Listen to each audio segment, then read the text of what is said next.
Otra de las cosas que él me contó que también me impresionó mucho es que llegó una señora a enterrar a su hijo.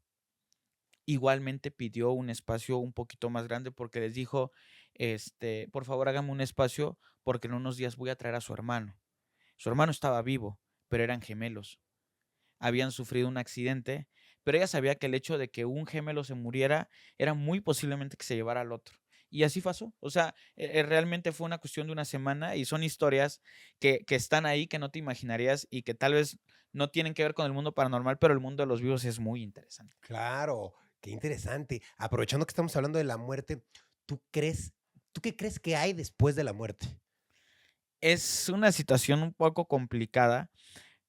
Sí considero que hay algo, o sea, porque hay muchos invitados, por ejemplo, una invitada que es como muy querida en el podcast, la doctora Blanca Patlanes, que le mando un abrazo. Ella es odontóloga forense y, básicamente, ¿qué es lo que hace ella? Es identifica el ADN a través de la dentadura para tratar de saber quién es la persona que está ahí, porque tal vez ya no se puede reconocer por el tiempo que pasó. Y ella me contaba y me decía: "Es que a veces hay cosas que suceden aquí que yo no entiendo". Como por ejemplo, en algún momento llega, un chico y una señora, que en este caso eran su tía. Llegan a buscar a un señor, pero te cuento brevemente qué sucede antes. Había un señor, era más o menos un 15 de septiembre, una cosa así.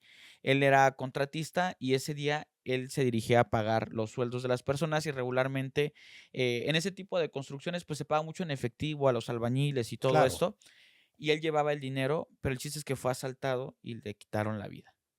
Entonces el señor, pues, muere y, pues, llega el INCIFO, levanta el cadáver, se lo llevan y todo esto, y llega más o menos como el 18, 19, llega el chico y llega la tía a preguntar si de pura casualidad se encontraba el cuerpo ahí, porque no encontraban a su papá. Ellos decían que, habían visto el papá aproximadamente el 18, que salió de la casa, 18, 17, había salido de la casa, se había despedido de ellos y, y que ya no sabían nada más, que no sabían dónde estaba, que estaban muy preocupados porque ellos creían que estaba ahí. Entonces la doctora le pide, por favor, que le entreguen la documentación, copias que tuvieran como para saber quién era. Ella agarra la huella dactilar y se la lleva al dactiloscopista, que es el que se encarga de hacer todo el proceso de identificar a través de huellas dactilares, y dice: "Esta huella se me hace muy conocida".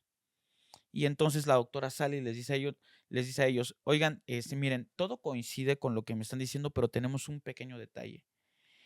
Ustedes me están diciendo que, vieron a su papá el día 17, 18, pero todo lo que coincide con una persona que llegó aquí el día 15". Entonces, es que dice: "No es posible porque nosotros nos despedimos de mi papá, ¿verdad, tía?". "Sí, sí, sí". Salió, se quedaron de ver en la noche para que pudieran cenar. El señor vivía en la parte de adelante del terreno y el hijo en la parte de atrás y la tía enfrente. Entonces, la doctora, pues, es una doctora que, te digo, siempre me gusta que da conferencias, que tiene libros, que escribe, y que ella te dice: "Hay situaciones de verdad que de repente no entiendo cómo es que suceden". Y ella dice: "Yo creo que hay vida después de la vida". Realmente me quedo mucho con esa parte, porque son personas que están lidiando todo el día, todos los días, durante todo el año, con cuerpos, y que ellos te cuenten cosas que no pueden explicar, eso tiene una validez diferente. Totalmente de acuerdo. Qué padre. Yo Ajá. también estoy de acuerdo. Seguramente hay como un tipo de existencia después de la vida. Debe de haberlo, en otro plano. Hay algo ahí. Hay algo así. Oye, ¿cuál dirías que es la historia más fuerte que han contado en tu podcast o la que más te impactó? La historia más fuerte que me han contado. ¿Y quién te la contó? Claro. Mira, te voy a contar esta, no la he publicado, Okey. Guau, no ha pero salido. fue el podcast donde yo más lloré. O sea, he tenido historias muy fuertes que me han afectado mucho. Mi capítulo más visto es justamente una historia así. Es una persona que, tuvo de esposo, de novio a un narcotraficante. Y entonces, ella me contó que de repente llegó a ver y descubrir que era narcotraficante, porque descubrió que él estaba, con un taladro en la cabeza a una persona. Lo vi el más. Este cuate ya le había hecho a ella, porque el cuate tenía problemas psiquiátricos, perdón. ya le había abierto un hueco para que enterrara a ella. O sea, sí te pensaba sacrificarla y todo este tipo de cosas.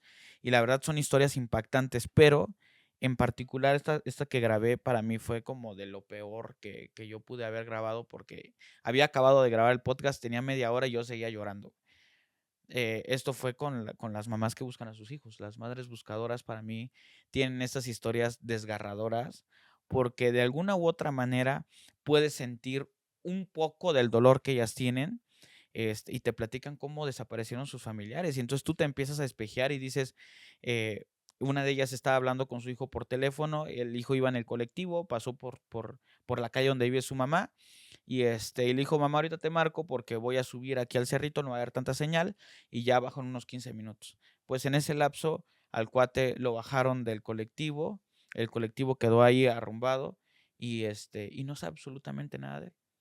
Y entonces tú dices, bueno, esto nos puede pasar a cualquiera, o sea, yo saliendo ahorita, algo sucede, lo que sea. Entonces empiezas a ver eso y luego ves el tema de impunidad, que de repente una de las cosas que me contaron que más me partió el corazón fue de una señora que buscaba a su esposo desde hace muchísimos años, pero muchos años, más de como unos 15 años o 20 años, no recuerdo exactamente, y aún sigue sufriendo el mismo dolor de no saber dónde está. En ese caso a ella, al esposo lo bajan del coche, lo desaparecen, pero aquí sucedió una de las cosas que más me indignó a mí. Eh, Cuando desaparece un familiar, lo primero que quieres saber es dónde desapareció. O sea, dónde sucedió, qué pasó, etcétera. Y resulta que en este caso la fiscalía, la policía, no sé quién estaba detrás de la investigación, tardó muchísimo tiempo en decirle en dónde había desaparecido su esposo. Cuando te digo mucho tiempo, es mucho tiempo, amigo. O sea, no fue un día, no fueron 2 días, no fue una semana, ni siquiera fue un mes, ni siquiera un año. Fueron 10 años para que le dijeran mínimo dónde había desaparecido. ¿Y dónde? Era una calle, específicamente, una calle. Esa calle antes era de terracería y cuando ella llegó a buscar, para ella fue muy frustrante saber que la calle ya estaba pavimentada. Porque para ella toda posibilidad es Claro. el hecho de decir, ¿qué tal si está ahí abajo? Sí, sí, sí, claro. Jamás lo voy a encontrar. Obvio. Y entonces tú preguntas a ellas y les preguntas, ¿qué es el éxito para ti? ¿Qué es el éxito en la investigación?